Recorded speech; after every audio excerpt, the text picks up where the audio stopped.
Boa noite a todos. Boa noite. Opa, que boa noite animado esse, hein? Que legal. Ó, né? E uma alegria muito grande estar aqui, uma oportunidade de nós estarmos aqui juntos, né?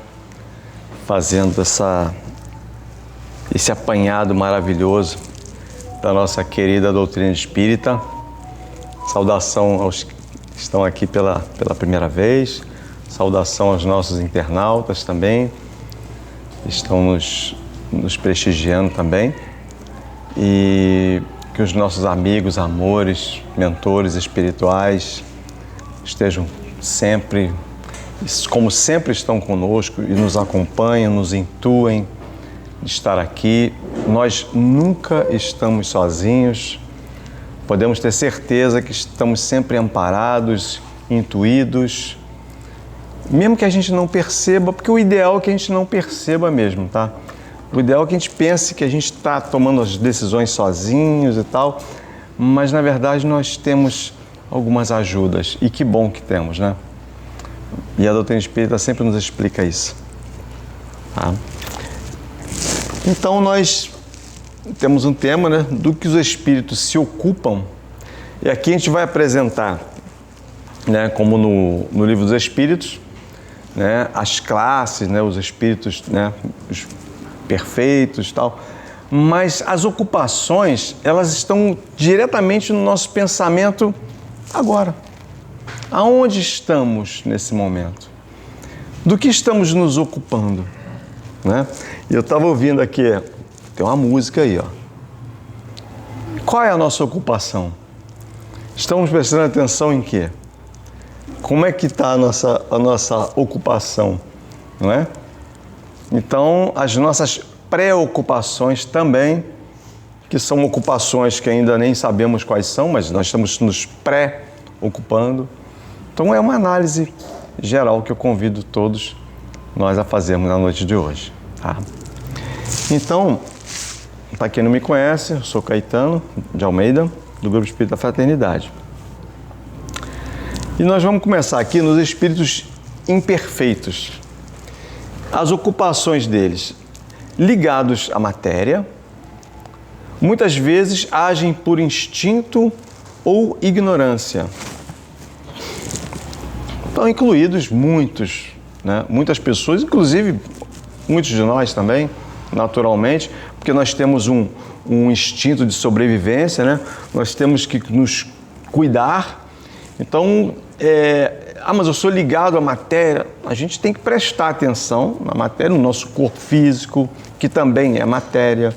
Nós temos que cuidar da nossa saúde, né? Não de forma excessiva, mas temos, né, alguma ligação com a matéria, né? Por isso que nós somos, impreterivelmente, espíritos ainda imperfeitos. As missões. O nosso aprendizado é pela reencarnação, enfrentando provas e expiações. O que são as provas? E o que são as expiações? As expiações, dentro da linha do tempo, nos remete ao passado, não é? As expiações é aquilo que está em alguma coisa que a gente fez que estamos expiando hoje, né? Alguma tristeza, algum vazio, alguma mágoa, ou alguma adversidade com alguém, ou conosco mesmo, uma forma que a gente não se conforma com alguma coisa, uma forma da gente enxergar algum detalhe, alguma situação que a gente não gosta. São expiações. Aquelas perguntas que a gente faz assim: poxa, o que será que aconteceu comigo? Opa, esbarrei aqui. O que aconteceu? Esbarrei. O que aconteceu comigo? Será que eu joguei pedra na cruz? Né? Por que eu tenho que viver perto dessa pessoa? Por que eu vivo nessa casa? Por que eu não vim com uma situação financeira assim, assim, assim? A gente quer dar esse comando todo, né? São as nossas expiações. E as provas? As provas são com relação ao futuro. Como a gente está no mundo de transição, que é passado, presente e futuro, as expiações estão no passado, assim como as provas estão no futuro. Por isso que é mundo de provas e expiações. Aí tem um exemplo. Espíritos que ainda influenciam negativamente encarnados ou permanecem presos a vícios terrenos. Espíritos que desencarnam, como é que a gente vai descobrir que esses espíritos estão presos a vícios terrenos? É só nos observar. Eu ando preso às situações terrenas, eu tenho muito apego à minha casa que eu moro. Essa casa aqui, eu não posso sair dela, eu jamais venderia essa casa, eu jamais sairia daqui. Nós temos que ter cuidado com esses apegos. O meu carro, nossa, esse carro tem ele há tantos anos. É um apego. Eu ganhei esse objeto aqui, isso aqui eu não desfaço nunca na minha vida, porque foi um presente que eu conquistei e tá lá aquele negócio todo empoeirado, cheio de teia de aranha. Mas você não quer desfazer, quer arrancar esse negócio do guarda-roupa, jogar, dar para os outros. Não, isso aqui eu não posso dar porque eu ganhei. Aquele pseudo-amor, né, que a gente tem por algumas coisas. Quando a gente vai embora, isso ainda continua com a gente, tá? Mas quando a gente desencarnar, eu vou me desligar de tudo. Não desliga não. Se for um apego ferrenho, ele vai continuar, né? Sempre continua. A gente continua do mesmo jeito, só que sem corpo, tá? É mais ou menos por aí. Espíritos bons ou médios? Eles auxiliam os encarnados,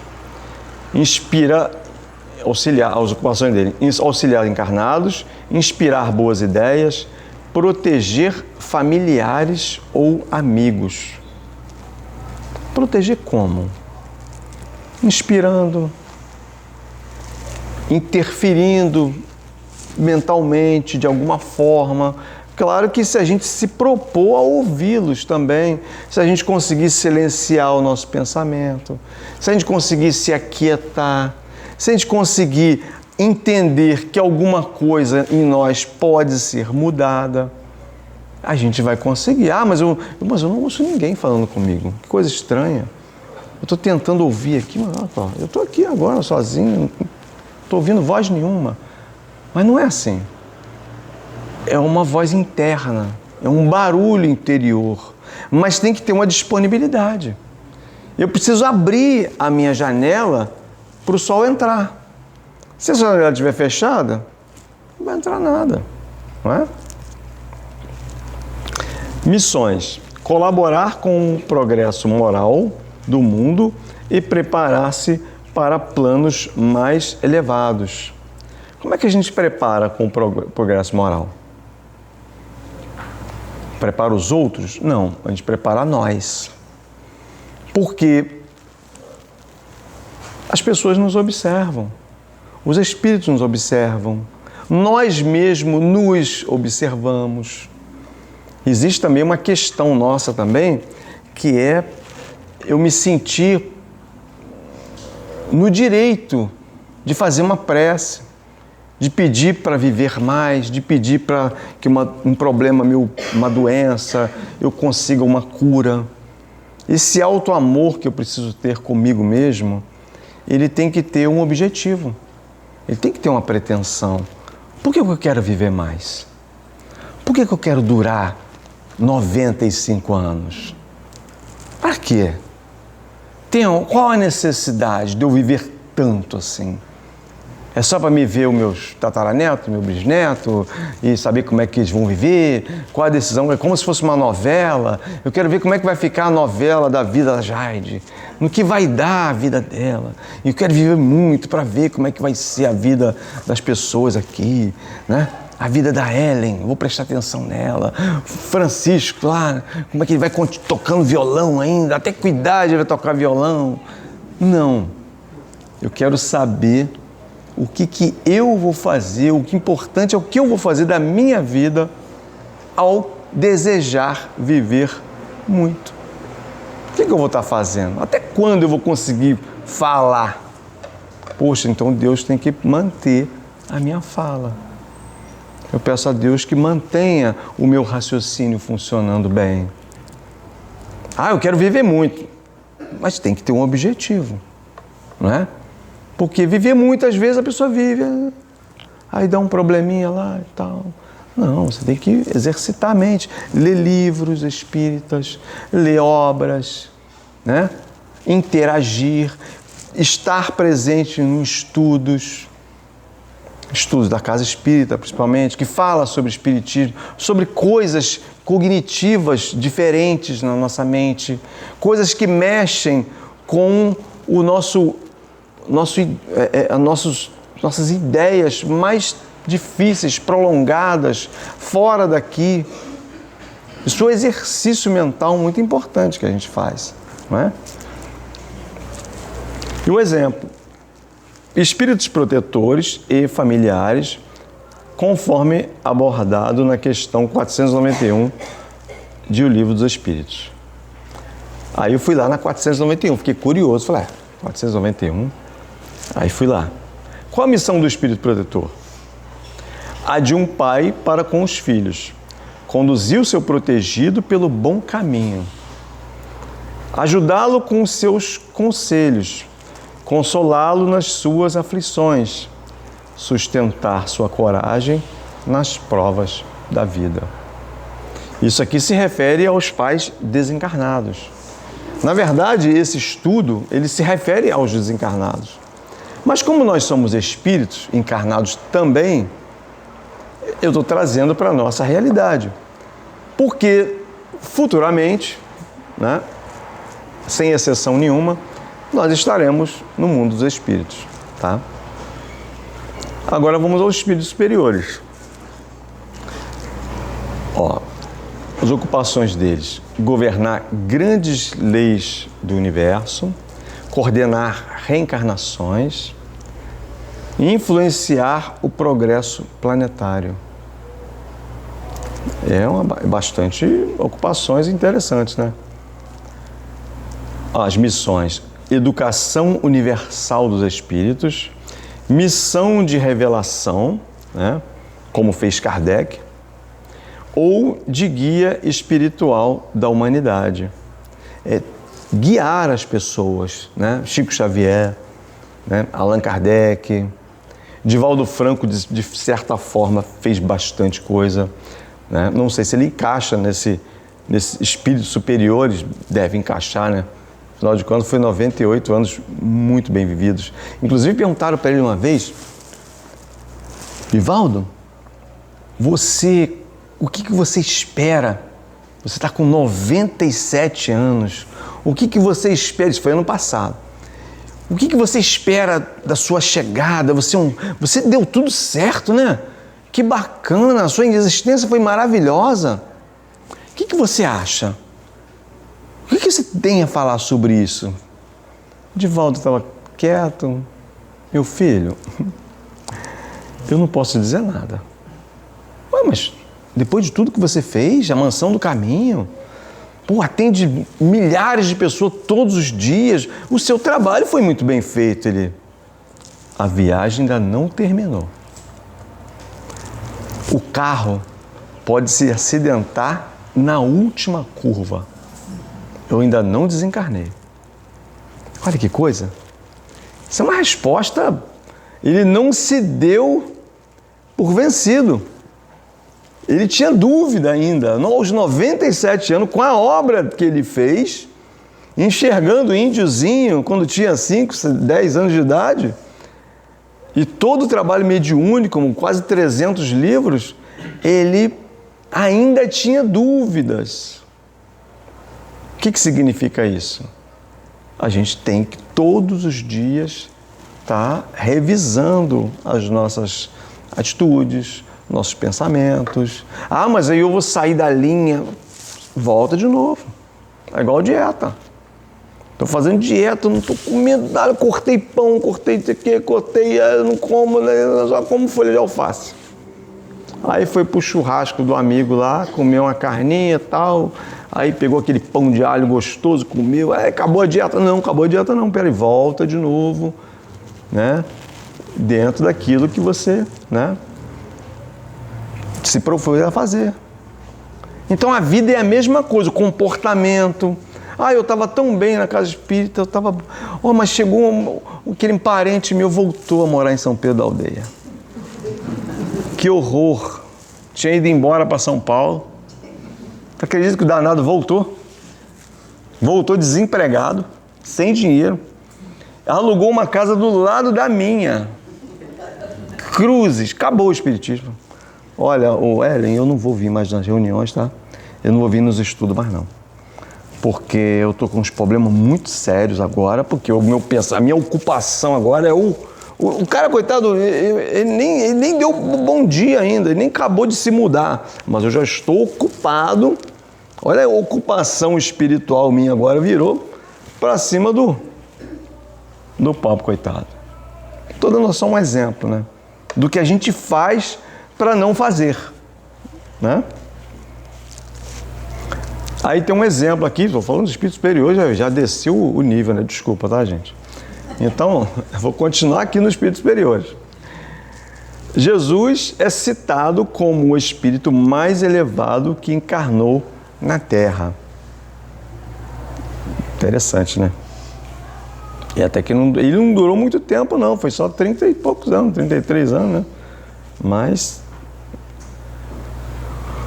exemplo de um mau emprego da ocupação. Aqui é só um exemplo que eu trouxe para vocês. Divaldo Franco, no livro Painéis da Obsessão, psicografado por ele com a orientação do espírito Manuel Filomeno de Miranda. O mago obsessor que manipulava vidas. Era um espírito desencarnado que, em vida, foi um mago poderoso da antiguidade. Após a morte, manteve suas capacidades intelectuais, mas utilizou o seu conhecimento para dominar outros espíritos e encarnados. Isso é um mau emprego da ocupação. Ele se ocupou disso, ele tinha poderes, ele tinha sabedoria. E nós sabemos, né, até nas reuniões mediúnicas, nos estudos que a gente faz da mediunidade, que existem espíritos que são muito eficazes. E se eles trouxessem essa sabedoria, essa inteligência, essa persuasão toda para o outro lado, para o lado do bem, do lado da ajuda, do amparo, poxa, imagina, seria maravilhoso, não é? Então aqui, ocupação espiritual negativa. Esse espírito criava verdadeiros laboratórios do mal no plano espiritual inferior. Enviava pensamentos obsessivos a encarnados, incentivando crimes, vícios e suicídios. O bicho era danado, hein? Manipulava outros espíritos ignorantes como seus servidores. Ele fazia de tudo, né? Conforme no livro Painéis de Obsessão, ele fazia tudo isso. As consequências. Tornou-se o centro de uma colônia trevosa. Ele criou uma colônia, né? E dominou, criou um lugar, um local de problemas, né? Angariou os problemas ali, dali saía e entrava problemas, né? Aquela simbiose obsessiva. Foi finalmente localizado por uma equipe de socorristas espirituais liderados por Dr. Bezerra de Menezes. Está tudo lá no livro, Painéis da Obsessão. Resgatado com extrema dificuldade, só cedeu após séculos de sofrimento e solidão. Porque tudo que ele fazia, só fazia ele sofrer. Ele estava sempre chateado, compulsivo, triste, porque manipular os outros não é fácil. A gente não consegue manipular nem a gente. Eu quero cuidar de mim. Às vezes eu tenho minhas impulsividades. Todos nós temos os nossos problemas, as nossas dificuldades, as nossas fraquezas, né? Às vezes você está dirigindo lá, aparece um lá na frente, lá, meu Deus, vai com Deus. Né? Às vezes a gente não fala vai com Deus, né? Às vezes a gente fala outra coisa. Mas a gente tem dificuldade de lidar conosco. Agora imagina eu querer dominar Cássia, você vai ficar sob meu domínio. Não vai ficar. Vai ter hora que vai fugir. Ah, mas eu quero dominar esse grupo inteiro aqui. Não vai, não tenta não. Porque um vai embora, outro vai se cansar, o outro vai se mudar, o outro vai para São Paulo. Assim como o outro veio para São Pedro da Aldeia, né? O outro pode ir para São Paulo. Como é que você vai dominar as pessoas? Dominar os filhos. O destino dos filhos. Meu filho vai se casar com aquela megera. Minha filha arrumou aquele cara. Não tem como. Cada um está dentro do seu caminho. Cada um está se ocupando. A gente ajuda, orienta, ampara. Mas não podemos governar o outro. Tomar conta da vida do outro, decidir pelo outro. Ah, você não deve. A gente não sabe o tamanho do... Eu não gosto de usar a palavra karma, mas são reajuste. Temos que nos reajustar. Nós viemos para cá com uma folha de serviço que vai daqui no centro de São Pedro, e a tirinha é dessa finurinha, tá? E a gente tem que ir, né, devagarinho, vai resolvendo, né, dia após dia. A lição espiritual. O poder sem amor se torna instrumento de tirania espiritual. O poder sem amor, ó que barato. Ou seja, amor é a expressão da disposição de se criar um espaço onde algo tem permissão de mudar. Isso é um conceito assim um pouco grosseiro e simples ao mesmo tempo. Então, quando nós nos permitimos algum tipo de mudança dentro de nós estamos em estado de amor. Então, para ler um livro, eu preciso estar em estado de amor. Eu preciso que aquele livro me desperte alguma mudança. Quando eu estou com um filho, um parente, uma pessoa, um irmão, eu preciso aceitar que aquelas atitudes também possam me despertar alguns sentimentos de mudança. Então, o amor, ele é um despertar ao sentido de mudança.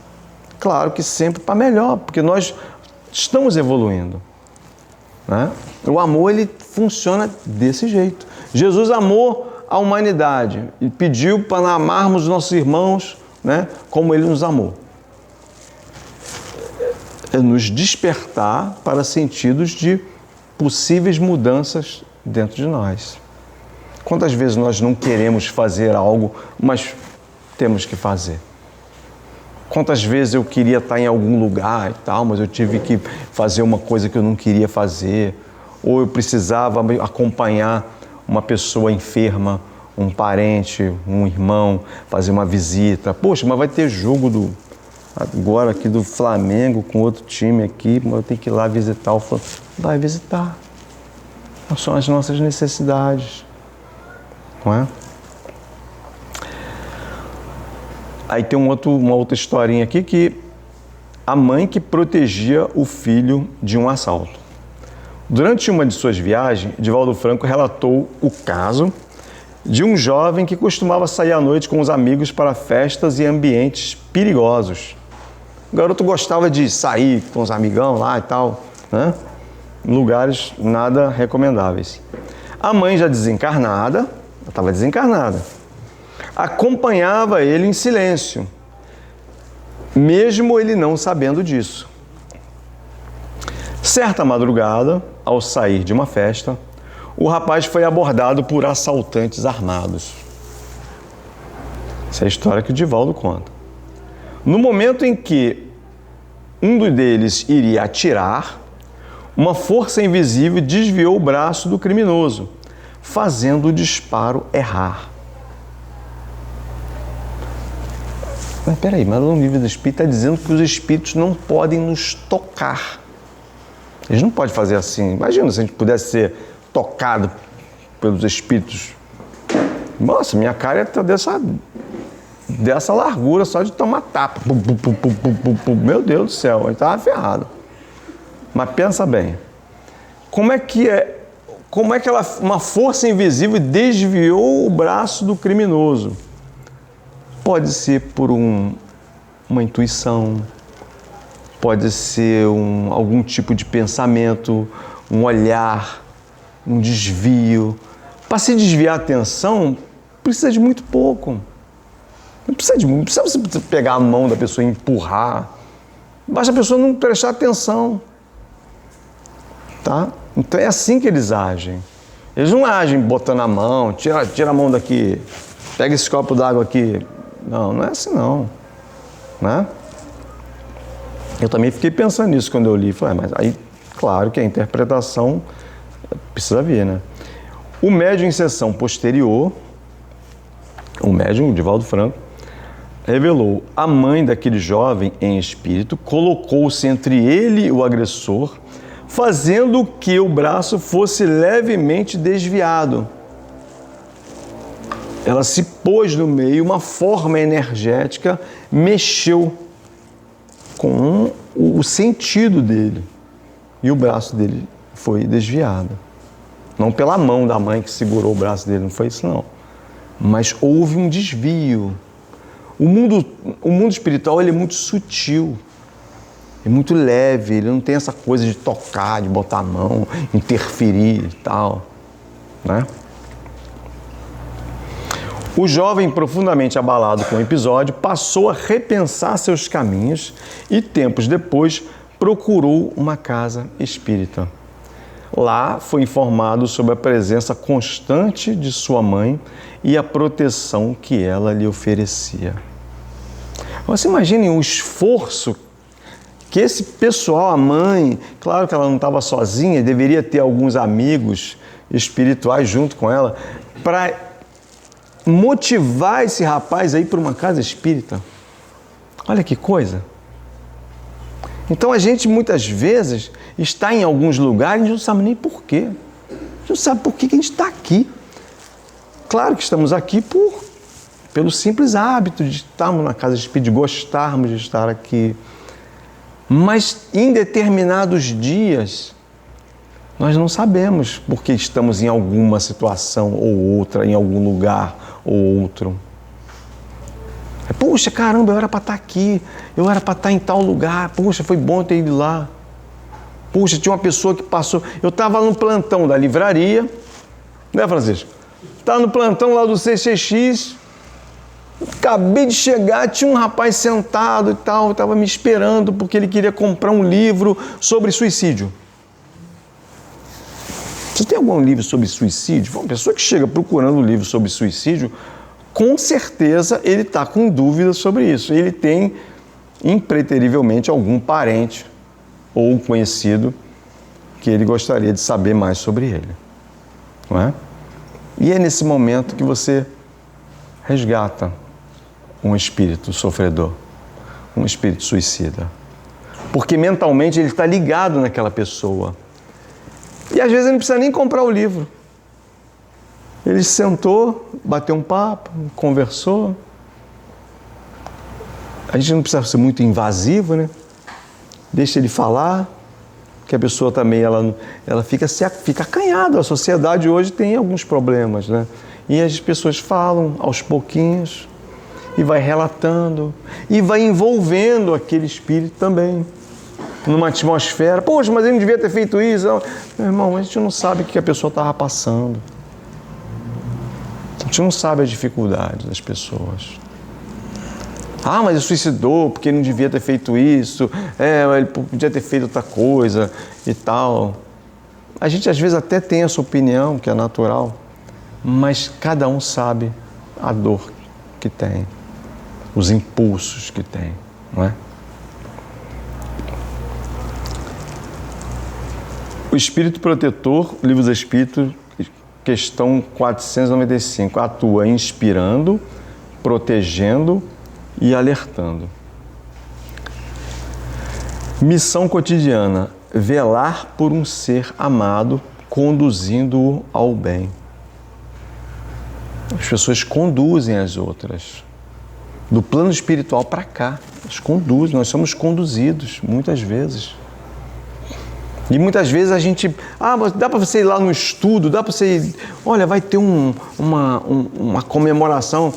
Não digo nem o almoço, não, porque o almoço a gente vem mesmo, né? Porque não tem jeito. O almoço é gostoso, né? Nós damos atenção, né? A mesa farta ali é muito bom. Mas tem outras coisas que a gente não está muito afim, não estudo, né? vou ficar sentado, eu não vou fazer nada, eu vou ficar só parado, eu não gosto de falar e tal. Vem porque quando a gente vem num ambiente, a gente traz alguém conosco. Como a gente nunca está sozinho, vem que vai vir alguém e que não volte. Vai ficar por aqui, vai se tratar, vai se cuidar. Fui no estudo à toa, não aconteceu nada. Igual a reunião mediúnica, né? A pessoa vai, não incorporo, eu não falo, eu não oriento o espírito. Então não vou participar não. Porque acha que mediunidade é incorporação. Tem que pegar santo lá, tem que pegar, tem que pular, tem que fazer. Não tem que fazer nada. Você tem que participar. Saber como é que funciona. Eu converso lá no Fraternidade que primeiro nós precisamos incorporar a nós. A melhor incorporação que nós podemos ter na nossa vida é do nosso próprio espírito. E as pessoas, tem muitas aí que não estão se incorporando nem a si mesmo. Estão querendo incorporar os outros. Eu estou com dificuldade de me localizar nos lugares. Eu não consigo parar em algum momento para olhar para mim. Eu estou assim, ó. E agora? E fulano de tal aqui, o que está fazendo? A incorporação minha, de mim mesmo, passou longe. Não é? E a gente está lá, não, eu tenho que incorporar o irmãozinho, que eu tenho que ajudar o irmãozinho que vai vir numa situação difícil. Eu estou numa situação difícil e nem sei. Acontece isso. E às vezes eu me acho em situação difícil. Dá aquela coisa assim, de uma inconformidade. Nossa, é estranho, né? Até quando vai tudo isso? Né? A gente tem uns pensamentos meio... Não sei, acho que vocês não têm isso aqui não, mas eu tenho. Tá? Eu tenho. Eu confesso a vocês que eu tenho. Eu tenho alguns... Lá na Fraternidade, então, nossa, todo mundo lá tem esse problema. Aqui eu sei que não tem. Então é muito problema. Né? Vamos continuar. E como saber se estamos usufruindo de boas ou más ocupações espirituais? As nossas ocupações, né? Agora eu vou voltar para nós. Como é que a gente vai saber? Nos valendo apenas das ocupações do agora. Afinal, tudo aquilo que nos interessa hoje é exatamente o que nos interessará no porvir da vida. Esse é o nosso caminho espiritual. O que me interessa hoje? Quais são as minhas prioridades? Como é que está o meu motor de busca do Google? Porque nós temos um Google, tá? Antes do Google existir, nós já tínhamos Google próprio, nós temos a nossa inteligência, que não é artificial, ela é biológica, ela é muito inteligente, tanto que ela criou a outra inteligência, não é? Então nós somos frutos, as pessoas ficam admiradas com a tecnologia, nossa, a tecnologia está avançadíssima. Gente, nós somos seres altissimamente tecnológicos. Se eu der um corte no dedo aqui amanhã, daqui a 3 minutos o sangue parar de sair. Amanhã já está cicatrizado, depois da manhã tu faz assim, parece que não houve nada. Está só o cortinho, daqui a pouco ele desaparece. Isso não é tecnologia? E aí, não, mas as coisas antigamente... A gente tem o hábito de pensar que o mundo de antigamente era preto e branco, tá? Por causa daqueles filmes que eu assistia de Jesus, que meu pai mandava a gente assistir, assiste o filme de Cristo aí. Aí meu pai botava a televisão era preta e branca, aí aquelas valvuladas, né? Aí eu olhava, aí Jesus de costas assim, a câmera estava ali, ó. E Jesus estava assim, só aparecia a parte de trás dele aqui, ó. E quem sabe desse tempo aí lembra, eu achava assim, ruim assistir o filme. E eu fui conhecer Jesus olhando de frente, rindo, brincando. Uma maravilha, fiquei encantado com Jesus. Falei, poxa, cara bem-humorado, falava bem. Pô, vinha gente lá do Egito, a pé, com camelo, parando no meio do caminho, para ouvir Jesus. Será que ele falava assim, vamos lá, minha gente, tem que amar um ao outro? Não, isso era minimadíssimo. Imagina, ele era firme, ele tinha a voz, ele tinha eloquência, ele tinha bom humor. Imagina, Nossa, eu chego a me arrepiar. Eu tenho que ter tido o privilégio de ter ouvido a voz dele bem de longe, lá no meio do mato, lá, eu deve ter ouvido.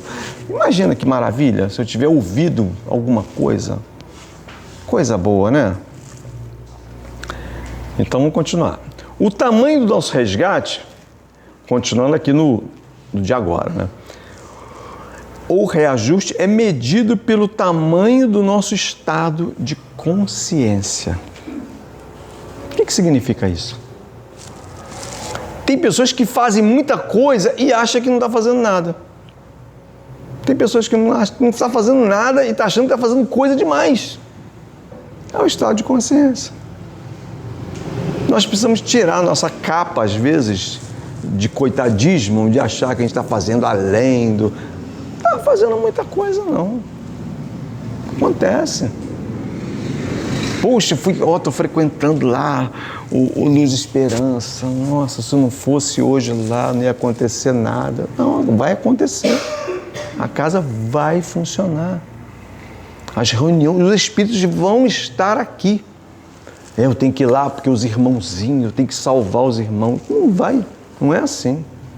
Os espíritos são salvos desde antes, talvez até do planeta existir. Já existiu o mundo espiritual. Ele pré-existe a tudo. Nós somos colaboradores da criação e, sobretudo, de nós mesmos. Nós temos os nossos resgates. Olha que bacana. Isso é maravilhoso a gente ter a nossa oportunidade, não é?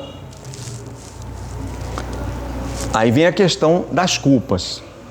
O Espiritismo nos ensina que as reparações são inúmeras e que em cada momento estamos cumprindo etapas, como uma folha de serviço semelhante a uma lista de mercado. Parece uma lista de mercado, só que ela é um pouco maior, né? É uns quilômetros maior só. Observemos que em cada momento mudam-se pensamentos e prioridades, como se literalmente estivéssemos em um setor diferente da loja, lidando com diferentes produtos e necessidades. O que significa isso? Observaram que às vezes a gente tem um problema e parece que aquele problema acaba, aí surge outro problema. Aí fala, nossa, foi só acabar esse problema, surgiu outro. Aí acaba o outro problema, aí surge outro. Aí acaba, nossa, eu estava sentindo uma dor aqui do lado, aqui. Sumiu a dor. Agora é a perna. Olha a minha perna, olha a minha junta aqui do joelho, tá horrível. Aí daqui a pouco tu até esquece. Aí acabou, o joelho ficou bom. Aí tu sente uma dor aqui na nuca. Nossa, acho que eu dormi de mau jeito. Aí daqui a pouco não lembra mais, sumiu. Aí começa a dor de ouvido. A dor de ouvido? Nossa, acho que eu estou com problema, vou ir no médico. Sabe o que é isso? São resgates. Ninguém parou para pensar nisso, não? São resgates. Então nós temos uma folha de serviço. Você vai ter dor no pé, vai ter dor na perna, você vai ter dor no joelho, você vai ter dor no ouvido, você vai ter dor na boca, você vai ter dor no pescoço, você vai ter... Agora, quantas partes de corpo a gente tem? Eu não sei se eu me lembro bem, mas que são 208 ossos que a gente tem. 208 por aí, 210. Imagina se der dor em cada osso. São 208 dias só para cada osso. Sem falar nas milhares e bilhares de células que nós temos. Então, é normal sentirmos as coisas.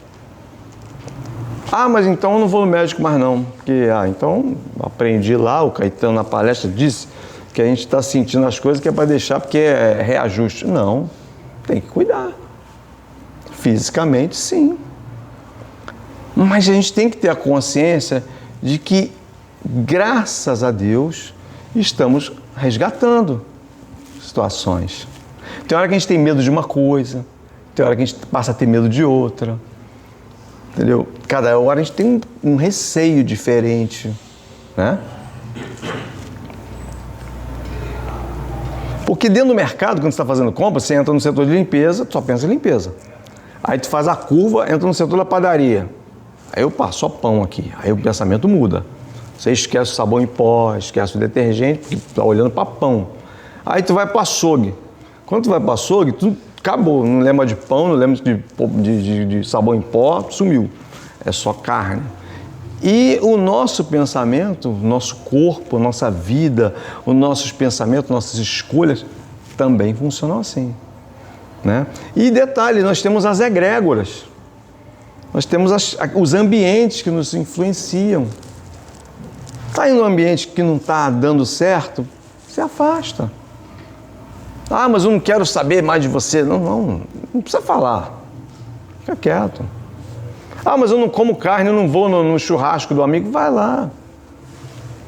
Vai comer aqui a carne. Não, capaz, eu como cedo. Vim só para te dar um abraço.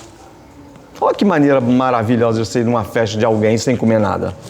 Cara, eu vim aqui só para te dar um abraço e trazer o seu presente. Imagina, o cara, meu Deus, esse cara ficou doido. Sabe que ele frequenta algum centro espírita? Eu vou lá naquele centro espírita que ele frequenta. Porque ele mudou. Né? Que geralmente a gente fica 2 dias sem comer, né? Para ir no churrasco, né? E ele vai chegar lá, não vai, eu quero só uma saladinha, tal, né? Tô brincando aqui, tá? Mas a gente, olha que surpresa, né? Vamos lá. Aí continuando aqui a questão das culpas, né? Joana de Ângelo nos ensina que precisamos estar em paz com as nossas dificuldades. Precisamos estar em paz. Nós somos o Ser Integral, né? Que é o segundo livro da obra da Joana. Né? Primeiro é Jesus e a Atualidade. O segundo é o Ser Integral.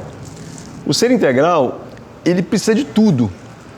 Nós somos integrais, nós temos orgulho, nós temos egoísmo, nós temos medo, nós temos alegria, nós temos motivação, nós temos raiva, nós temos ódio, a gente não tem como se livrar de tudo, a gente só tem como localizar. Eu tenho que localizar e botar uma rédeazinha no meu egoísmo, no meu ódio. Eu tenho que amarrar aqueles burrinhos, tudo quietinho, calma, não fica nervoso não, tá? De vez em quando a gente quer apertar o nosso pescoço, calma, opa, não, com egoísmo, orgulho. Ó, eu tô aqui, tá? Toma aqui, dá um abraço aqui, vem cá, meu amor. Você é bonitinho. A gente tem que estar em paz com os nossos defeitos. Porque os nossos defeitos não vão sumir, vão continuar. Ou eu faço as pazes com ele. Se você não pode vencê-los, né? Como dizia lá o Constantino, se eu não posso vencê-los, junte-se a eles. Né? É isso que nós temos que fazer.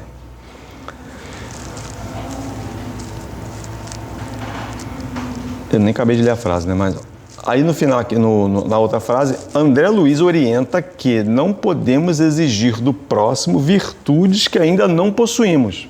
E dessa forma, há concordância plena com Jesus de amar o próximo como a ti mesmo. Eu não posso querer que as pessoas sejam ou façam uma coisa que eu ainda não fiz. E tem gente que ainda fala assim, fala que eu faça o que eu falo, não faço o que eu faço. Pera lá, isso não funciona, gente. Não, se o exemplo leva, não, se o verbo leva e o exemplo arrasta, como é que você vai falar as coisas que a pessoa faça aquilo que você não consegue fazer? Como é que fica a minha consciência? Eu estou pedindo para a pessoa caminhar um caminho que eu não caminhei. Qual é a credibilidade que eu tenho com isso? Nenhuma. Né? Então, qual o caminho a seguir? O melhor caminho a seguir serão sempre os contidos na palavra do Cristo. Falei, puxa, mas isso... Aí eu lembro daquele filme, né, de preto e branco. Poxa, a palavra do Cristo, deve ser aqueles negócios que eu já ouvi várias vezes, mas eu não interpretei, eu não enxerguei como uma informação nova. Olha que informação maravilhosa, todo mundo conhece, mas olha, vamos olhá-la com um olhar diferente.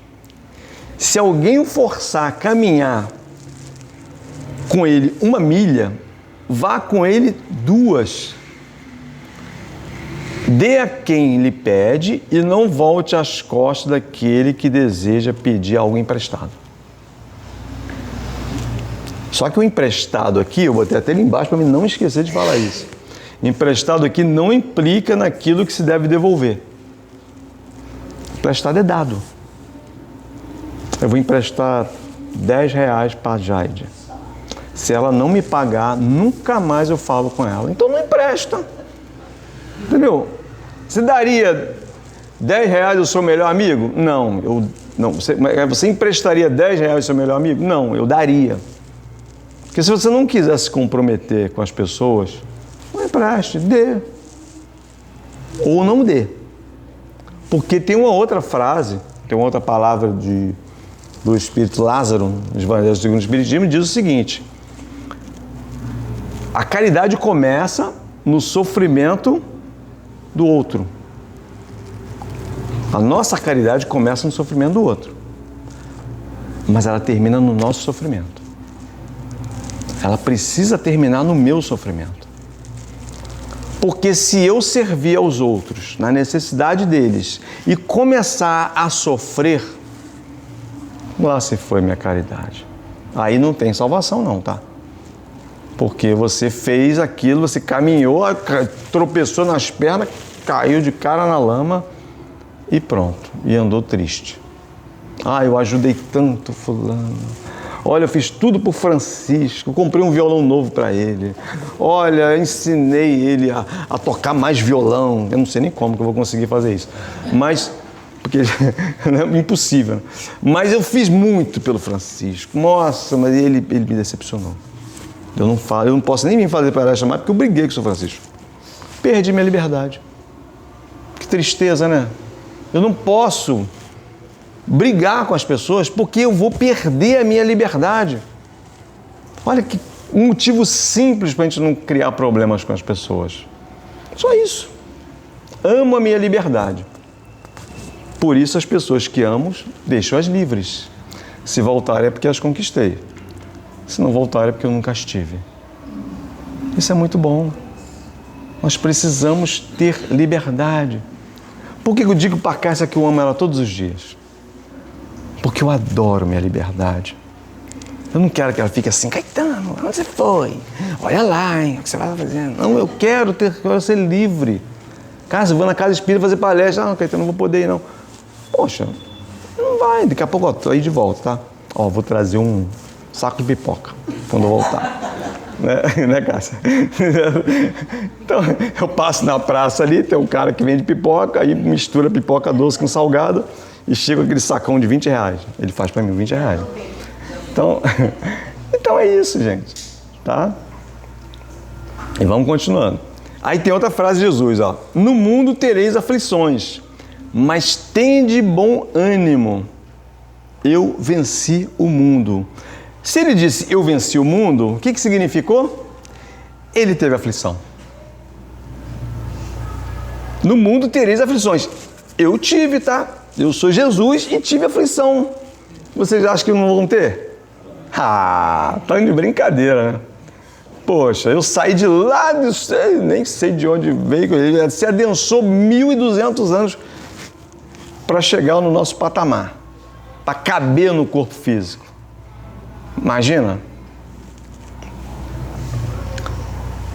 É por isso que ele diz também que ninguém vai ao Pai senão por mim.